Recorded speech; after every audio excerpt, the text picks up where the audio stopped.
Cantonment MLA Lasya Nanditha మృతదేహాన్ని గాంధీ ఆసుపత్రికి తరలించిన నేపథ్యంలో మాజీ మంత్రి తలసాని శ్రీనివాస్ యాదవ్, అంబర్పేట ఎమ్మెల్యే కాలేరు వెంకటేష్, పద్మారావు అక్కడికి వెళ్లారు. లాస్య నందిత మృతి తీవ్ర బాధాకరమని అన్నారు తలసాని యాదవ్. ఆమె మృతి పట్ల తీవ్ర దిగ్భ్రాంతి వ్యక్తం చేశారు.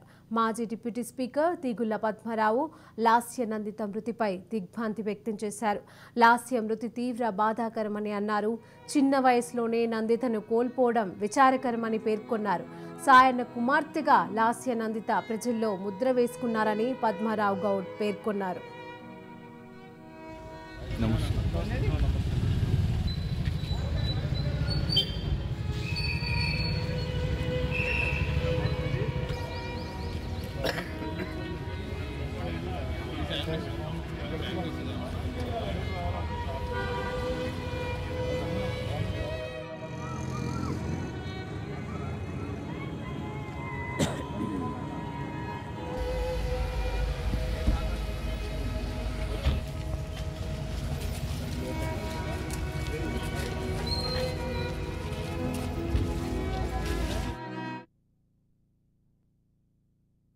నలభై సంవత్సరాల రాజకీయ చరిత్రలో అనేక సార్లు కంటోన్మెంట్ ప్రాంతానికి ప్రాతినిధ్యం వహించడం.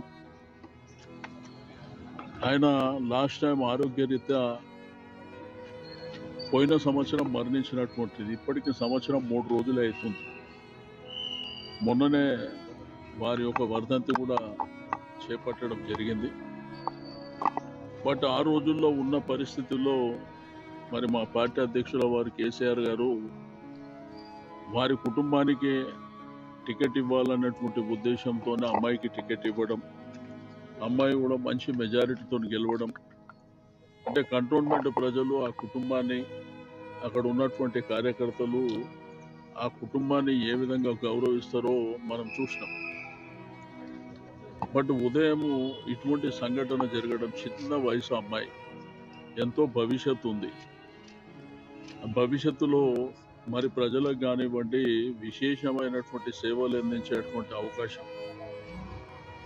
బట్ పొద్దున యాక్సిడెంట్లో మరణించిందని చెప్పి ఫోన్ రావడం, ఆ తర్వాత టీవీలు చూస్తే ఆ టీవీలలో కూడా ఆ జరిగిన యాక్సిడెంట్ విజువల్స్ చూపించడం మా అందరికీ చాలా బాధాకరమైనటువంటిదే కాకుండా చాలా విషాదకరమైనటువంటిది. ఇటువంటి సంఘటన జరుగుతుందని చెప్పి మనం ఎవరం కూడా ఊహించినటువంటిది కాదు. బట్ విధిని మనం ఏం చేయలేం కాబట్టి మరి జరిగిన సంఘటన పట్ల మరి ఆ కుటుంబానికి మనము ధైర్యాన్ని ఇవ్వవలసినటువంటి అవసరం ఉన్నది. ఆ భగవంతుడు ఆ కుటుంబానికి అన్ని విధాలుగా ధైర్యాన్ని ప్రసాదించాలని కోరుకుంటూ మరి కొద్ది క్షణాల్లో డెడ్ బాడీ ఇక్కడికి రావడం జరుగుతుంది. పోస్ట్మార్టం నిమిత్తం వారి యొక్క స్వగృహమైనటువంటి అశోక్ నగర్ దోమలగూడ ప్రాంతానికి తీసుకువెళ్ళడం జరిగింది.